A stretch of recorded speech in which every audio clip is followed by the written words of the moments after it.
JD Vance called feeding families absurd. Then Crockett walked in. The congressional committee hearing room was already buzzing with that particular kind of tension that comes right before someone says something they probably shouldn't. Senator JD Vance from Ohio sat at the witness table looking every bit the part of the rising Republican star he'd positioned himself to be. Best-selling author, turned senator, venture capitalist, turned populist, the guy who'd supposedly understood working-class America because he'd written a memoir about growing up poor in Appalachia. He just finished a lengthy statement criticizing a recent federal court decision that had ordered Ohio to restore SNAP benefits, food stamps to approximately 340,000 people who'd been cut from the program due to what the court found were unlawful eligibility restrictions. Vance hadn't minced words in his criticism. He'd called the court's decision judicial overreach and fiscally irresponsible. But the word that had really caught everyone's attention, the word that was already lighting up social media before the hearing was even over, was when he'd characterized the ruling as absurd. Absurd. That single word hung in the air like a challenge.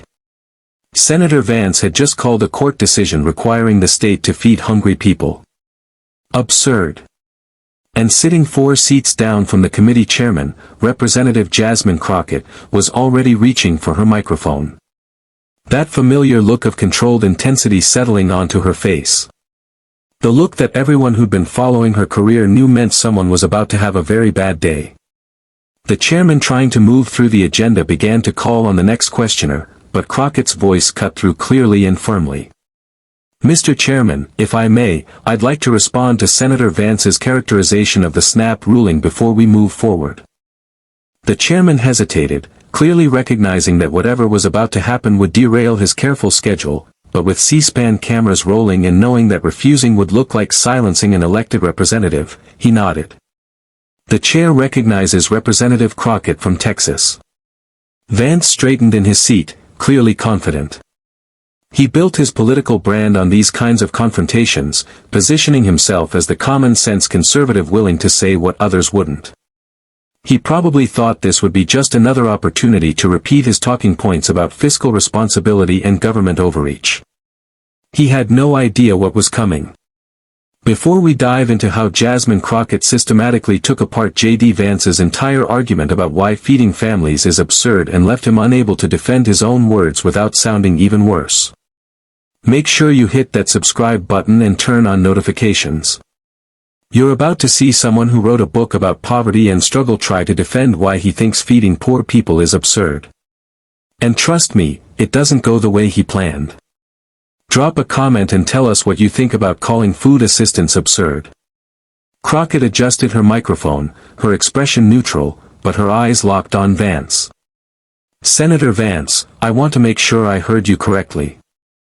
You just characterized the federal court's decision ordering Ohio to restore SNAP benefits to 340,000 people as absurd. Is that accurate? Vance nodded, seemingly pleased to clarify. Yes, Congresswoman. I think it's absurd for an unelected judge to override state decisions about how to manage welfare programs. These are budget matters that should be determined by elected officials who understand. Let me stop you there, Senator. Crockett interrupted smoothly. I didn't ask about judicial philosophy or budget processes. I asked you to confirm that you called feeding 340,000 people absurd because that's what SNAP benefits do. They feed people.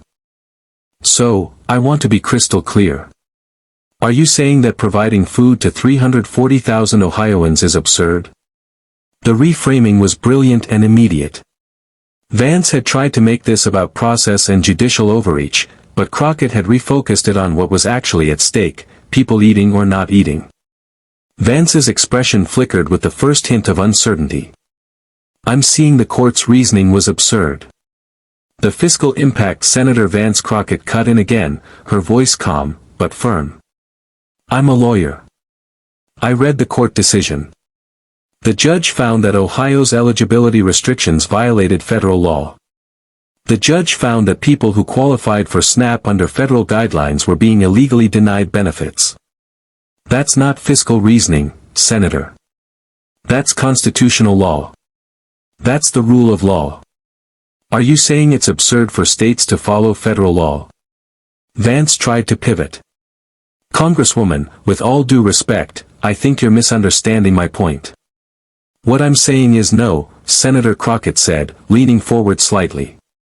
I understand your point perfectly. You think it's absurd for a court to require Ohio to feed people that federal law says Ohio is supposed to be feeding. Let me share some information with you about who those 340,000 people are because I don't think you've actually looked at the data. She pulled out a folder, that signature move that always meant she'd done her homework while everyone else was relying on talking points. According to Ohio's own data, which was submitted as evidence in a court case, 62% of the people cut from SNAP were working. They had jobs, Senator, they were employed but didn't make enough money to afford both rent and food. 23% were elderly or disabled. 12% were children whose parents were cut from the program. She looked up from the document. So when you call it absurd to feed these people, I want to understand which group is the absurd one.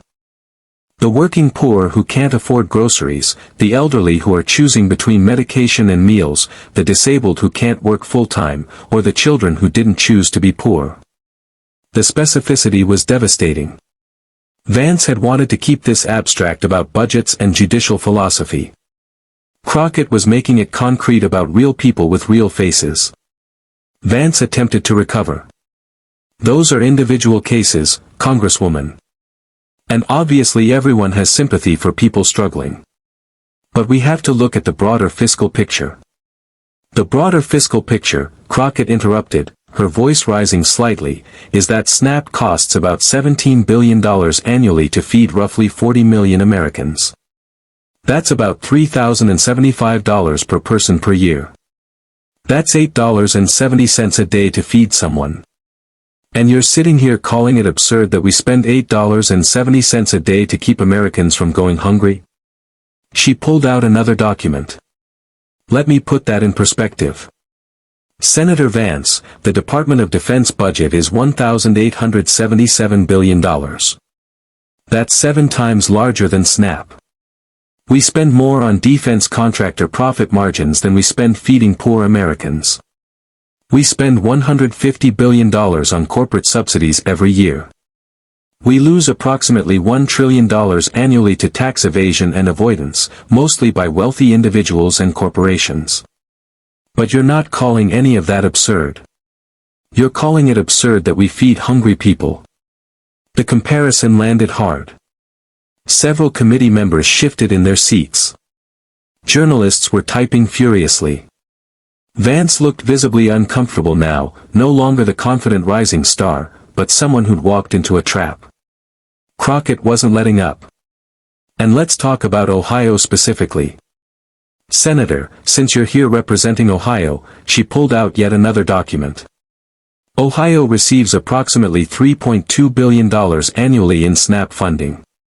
That money feeds about 1.4 million Ohioans. That's 1 in 8 people in your state, Senator. 1 in 8 Ohioans depends on SNAP to eat. She looked directly at him. Now, when the court ordered Ohio to restore benefits to 340,000 people who were illegally cut from the program, do you know what happened to Ohio's economy? She didn't wait for him to answer. I'll tell you what happened. That $3.2 billion in SNAP funding generated approximately $5.4 billion in economic activity. Because poor people spend every dollar they get. They buy groceries, which keeps grocery stores open, which employs grocery workers, which pays for food distribution, which supports farmers. Every dollar of SNAP generates about $1. Crockett leaned forward. So when you call it absurd to feed people, you're not just being callous about human suffering. You're also wrong about the economics. SNAP isn't just feeding people, it's supporting local economies. But I guess that doesn't fit your narrative about fiscal responsibility. Vance attempted to interject. Congresswoman, if you'll let me respond. Oh, now you want to respond. Crockett's eyebrow raised slightly. You had 15 minutes to explain your position, Senator. Let me finish mine. She moved to her next point, building her case systematically. Let's talk about your personal story, Senator Vance, because I think it's relevant here. You wrote a book, a very successful book about growing up poor in Ohio, about your family struggling with addiction and poverty, about how hard it was to escape that cycle. She paused. Did your family ever receive government assistance, Senator? Vance's face went pale. The question had landed exactly as intended. My grandmother, raised me, and we received some assistance when I was young. But so your family received government benefits when you were struggling, Crockett stated flatly. Benefits that helped keep you fed and housed while your grandmother was raising you. Benefits that gave you the stability to eventually go to Yale Law School and become a senator. She tilted her head slightly. And now that you've made it, now that you've benefited from the very programs you're criticizing, you think it's absurd that other struggling families receive the same help you did. The comparison was brutal. Vance tried to explain. That's not the same thing, Congresswoman. I'm not saying people shouldn't receive help. I'm saying we need to manage these programs responsibly. Responsibly. Crockett repeated, Senator, let me tell you what's not responsible. It's not responsible to call feeding people absurd. It's not responsible to criticize a court for enforcing federal law. It's not responsible to use your platform as a senator to stigmatize the very people you supposedly wrote a book to give voice to. She pulled out one more document. Let me read you something from your own book, Senator. She found the passage marked with a tab. There were times we survived on food stamps and government cheese. Without that help, I don't know what would have happened to us. It wasn't something we were proud of, but we needed it to get by. She looked up at him.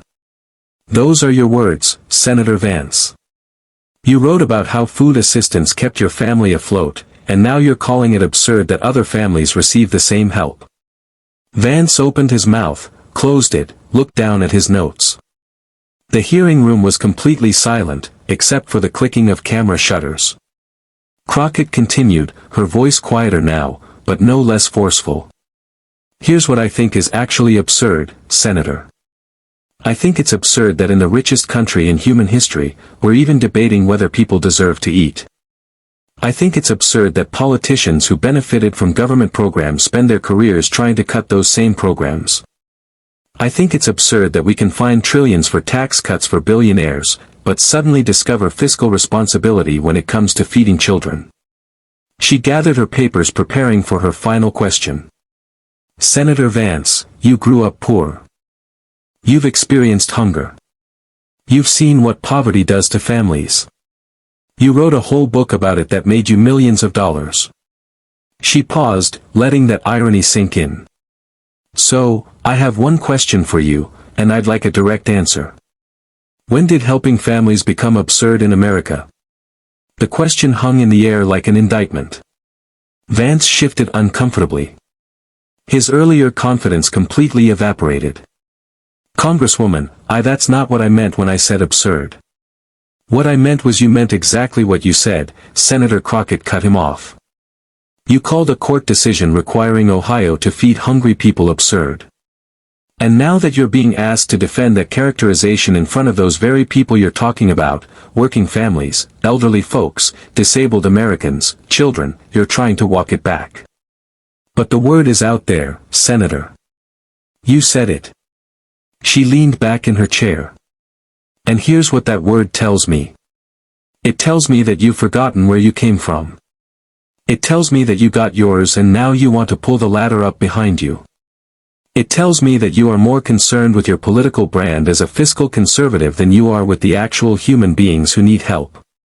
Her voice rose with controlled passion. And that, Senator Vance, is what I find truly absurd. The room erupted. Democrats applauded. Republicans looked uncomfortable. Journalists rushed to file their stories. And JD Vance sat at the witness table, unable to formulate a response that wouldn't make things worse. He eventually managed a weak comment about fiscal responsibility and being taken out of context. But everyone watching knew exactly what had happened. He'd called feeding people absurd, and Jasmine Crockett had made him pay for it. Within an hour, Clips were everywhere. Crockett destroys Vance over Snap trended nationally. The video of her asking when did helping families become absurd in America was shared millions of times. News analysis focused on the devastating contrast Crockett had drawn. Vance benefiting from programs as a child, then calling them absurd as a senator. Opinion pieces examined the hypocrisy of politicians who received help when they needed it, but opposed helping others. Vance tried damage control, posting on Twitter that his comments had been taken out of context and that he supported helping truly needy Americans. But the qualifier, truly needy, only made things worse, implying that the 340,000 Ohioans cut from SNAP weren't really needy, despite a federal court finding otherwise. Progressive organizations immediately contrasted Vance's words with excerpts from his own book about receiving assistance.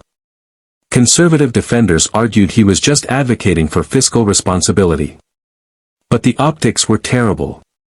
A millionaire senator who'd benefited from food stamps, calling it absurd to feed others.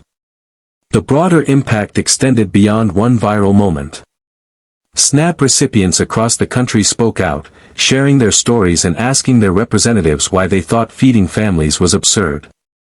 Advocacy organizations used Crockett's framing in their campaigns.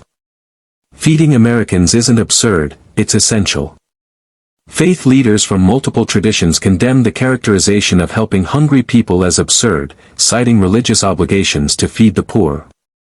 2 weeks after the hearing, Ohio's legislature quietly restored the SNAP eligibility guidelines the court had required, ending the legal battle. Vance's office issued a brief statement, saying he was pleased that hungry Ohioans would receive help, but notably didn't repeat his criticism of the court decision. Political analysts understood what had happened.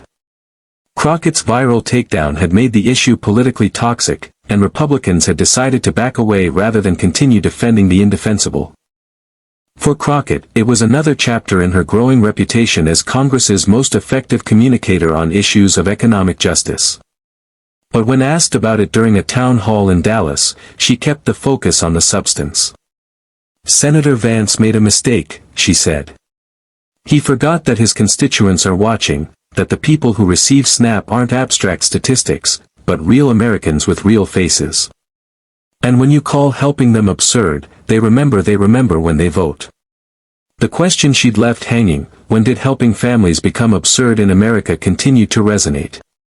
It became a rallying cry for anti-poverty advocates, a challenge to politicians who wanted to cut social programs, and a reminder that words matter, especially when they reveal how little some leaders actually care about the people they claim to represent. If this breakdown of how Jasmine Crockett exposed JD Vance's hypocrisy, calling food assistance absurd despite benefiting from it himself as a child, made you see why words matter in politics. Smash that like button and subs. Comment below and tell us, do you think politicians who receive government help should support cutting those programs for others? Share this with anyone who needs to understand that SNAP isn't absurd, it's essential. Your engagement spreads the truth. So, thanks for watching and we'll see you in the next.